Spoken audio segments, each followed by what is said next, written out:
The Eve of St. John by Letitia Elizabeth Landon. There's a flower, a magical flower, which love hath laid a fairy power. Gather it on the eve of St. John, when the clock of a village is tolling one. Let no look be turned, no word be said, and lay the rose leaves under your head. Your sleep will be light, and pleasant your rest, for your visions will be of the youth you love best.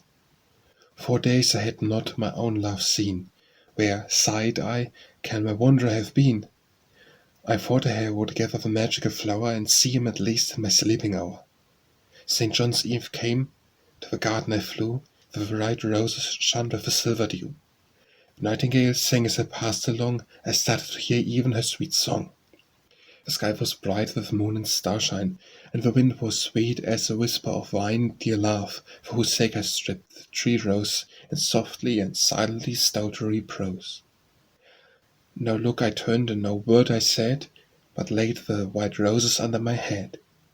Sweet was the dream that came to me when I dreamt of a lonely and lovely glen. It was a clear and a beautiful sky, such as is seen in the blue July.